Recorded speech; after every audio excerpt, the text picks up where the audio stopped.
आपको दिखाते खबरें विस्तार से। लखनऊ से खबर है जहां शिवपाल यादव से जुड़ी ये बड़ी खबर। शिवपाल यादव को सपा में बड़ी जिम्मेदारी मिली है। सपा के राष्ट्रीय महासचिव बनाए गए हैं शिवपाल सिंह यादव। आजम खान को भी बनाया गया है राष्ट्रीय महासचिव। ये बड़ी खबर आपको सीधे लखनऊ से दे रहे हैं जहां बड़ी जिम्मेदारी दी गई है शिवपाल यादव को। शिवपाल यादव के कंधों पर बड़ी जिम्मेदारी अब सौंपी गई है। शिवपाल यादव को सपा में बड़ी जिम्मेदारी मिली है। सपा के राष्ट्रीय महासचिव बनाए गए हैं शिवपाल सिंह यादव। और साथ ही साथ आपको बता दें कि आजम खान को भी राष्ट्रीय महासचिव बनाया गया है। सबसे महत्वपूर्ण देखना यही है क्योंकि आजम खान को भी जिम्मेदारी दी गई है, राष्ट्रीय महासचिव उन्हें बनाया गया है।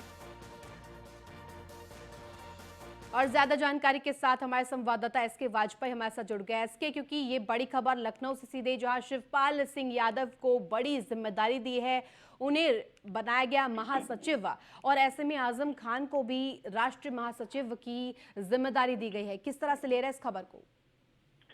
बिल्कुल निश्चित तौर पर, क्योंकि अगर आप देखें तो समाजवादी पार्टी की तरफ से अपने जो राष्ट्रीय पदाधिकारी हैं उनकी सूची जारी कर दी गई है। हालांकि सूची में 62 नाम है, लेकिन इसमें कई नाम ऐसे हैं जिनको लेकर लगातार ये बातें चल रही थी कि उनको क्या पद दिया जाएगा। सबसे बड़ा नाम उसमें शिवपाल सिंह यादव का है, क्योंकि शिवपाल को लेकर लगातार कयास लगाए जा रहे थे कि समाजवादी पार्टी में उनका बड़ा होता होगा, समाजवादी पार्टी में उनको पद दिया जाएगा, बड़ी जिम्मेदारी दी जाएगी। हालांकि आज जब समाजवादी पार्टी के राष्ट्रीय पदाधिकारियों की मनोनयन सूची जारी की गई तो उस सूची में सीधे तौर पर 14 है राष्ट्रीय महासचिव बनाए गए, जिसमें राम गोपाल यादव राष्ट्रीय प्रमुख महासचिव हैं। हालांकि उनका पद शिवपाल यादव से ऊपर रहेगा और दूसरे चाचा जो कि उनके शिवपाल यादव हैं वो राष्ट्रीय महासचिव रहेंगे। और सबसे बड़ी बात यह है कि आजम खान को भी राष्ट्रीय महासचिव बनाया गया है। उसके अलावा स्वामी प्रसाद मौर्य का भी नाम है उनको भी राष्ट्रीय महासचिव बनाया गया। इंद्रजीत सरोज जो कि एक बड़ा नाम है, समाजवादी पार्टी में 2022 के दौरान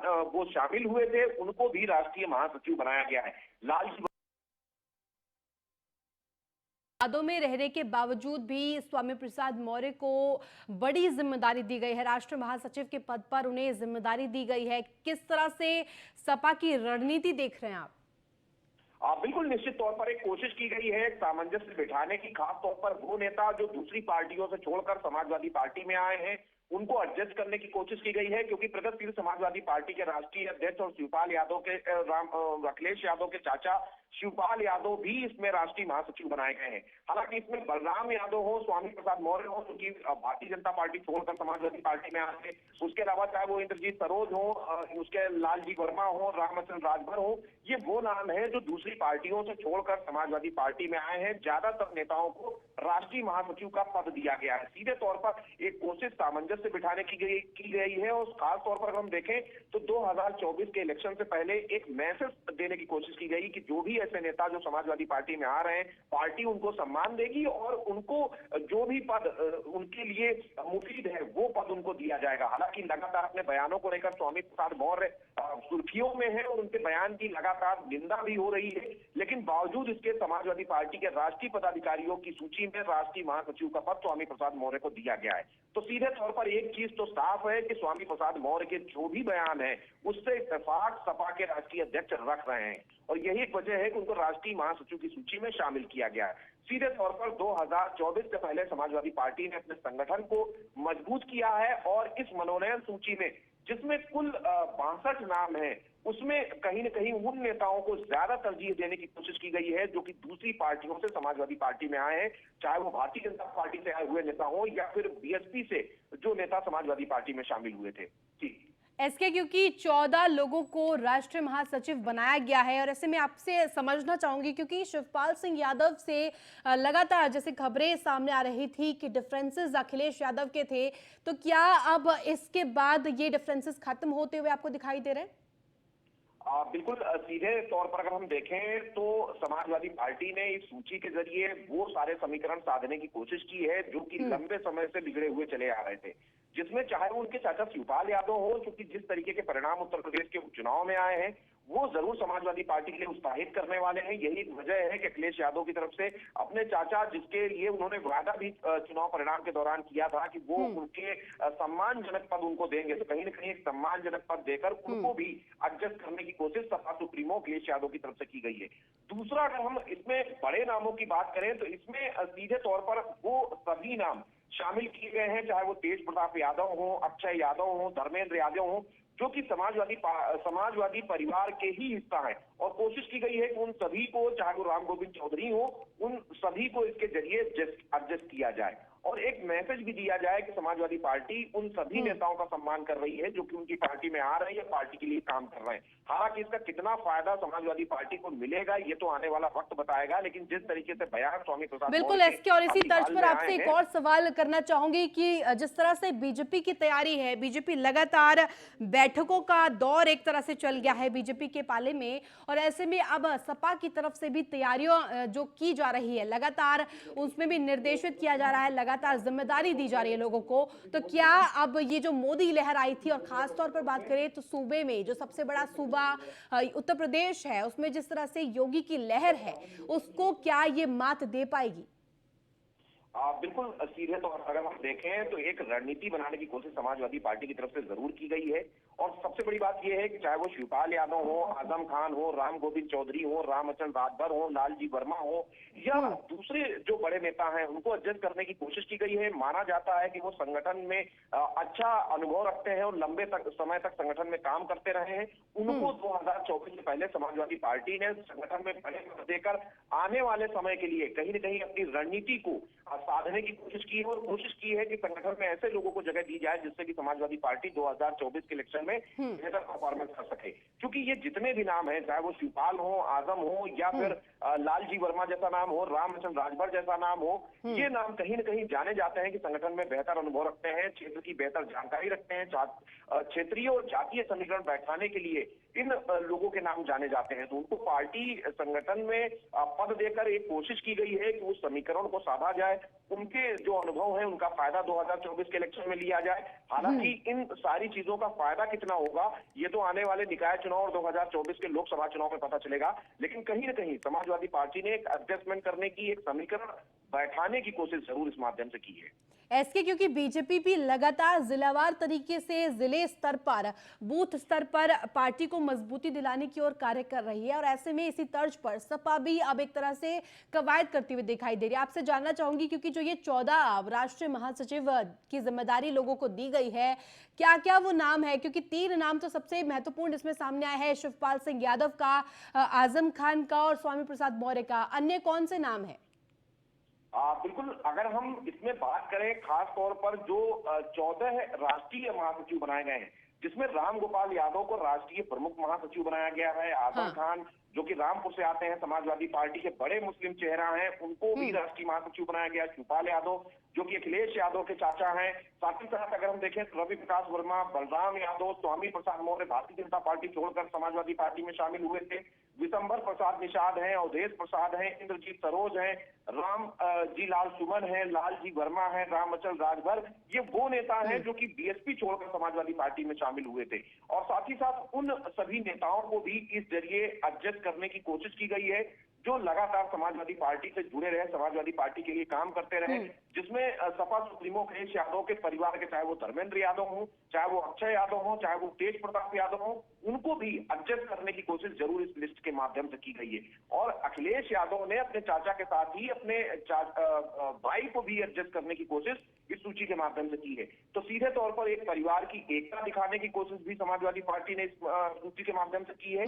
और साथ ही साथ 2024 से पहले जो संगठनात्मक समीकरण है वो की कोशिश इस सूची के माध्यम से की है। हालांकि इसमें कुल 62 नाम है और जिसमें से 14 राष्ट्रीय महासचिव है। जी एसके, क्योंकि विवादित टिप्पणी देते हुए दिखाई देते हैं स्वामी प्रसाद मौर्य, और अगर एक तरफ देखें तो आजम खान भी इससे कुछ अछूते नहीं है, वो उन पर भी तमाम कानूनी तौर पर कार्रवाई की जा चुकी है। ऐसे में आपसे समझना चाहूंगी, क्योंकि सपा की क्या रणनीति है, क्या जनता तक जाएंगे, क्या ये मैसेज सही जाएगा जनता तक?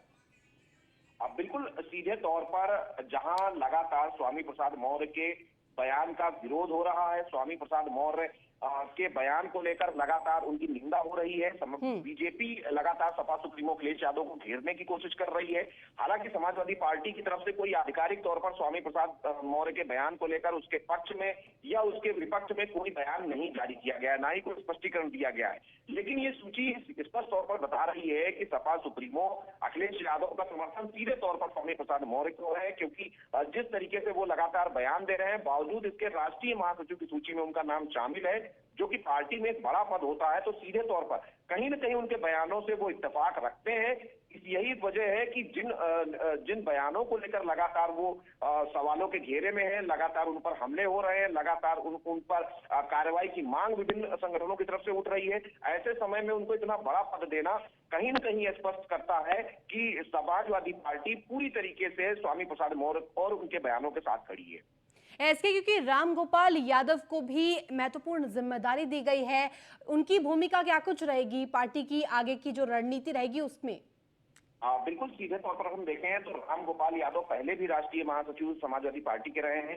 क्योंकि इस बार राष्ट्रीय महासचिवों की संख्या बढ़ाई गई है, तो ऐसी स्थिति में कहीं न कहीं एक मैसेज देने की कोशिश जरूर इस माध्यम से की गई है कि रामगोपाल यादव का कद बाकी के राष्ट्रीय महासचिव से बड़ा होगा। क्योंकि बाकी जो लोग हैं उनको राष्ट्रीय महासचिव बनाया गया, जबकि रामगोपाल का पद बढ़ाते हुए उनको राष्ट्रीय प्रमुख महासचिव बनाया गया है। तो कहीं न कहीं ये माना जाता है कि संगठन में जो अंदर खाने जो निर्णय होते हैं, संगठन में टिकट किसको देना है, अंदर की चीजें, पदाधिकारियों का चयन किस तरीके से करना है, या पार्टी फोरम का जो निर्णय है, उसमें रामगोपाल यादव की भूमिका हमेशा से महत्वपूर्ण रही है, खासतौर पर जब से सपा के अध्यक्ष अखिलेश यादव बने हैं।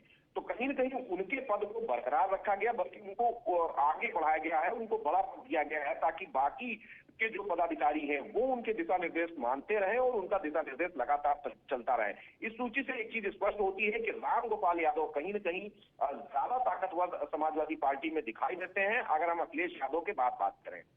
एसके क्योंकि लगातार ये बात भी सामने आती है कि तमाम उन जिलों में अब अखिलेश यादव की नजर है जहां पर उन्होंने जीत हासिल नहीं की थी, पार्टी को अब जीत दिलाने के लिए उन जिलों में भी कवायद करते हुए दिखाई देंगे।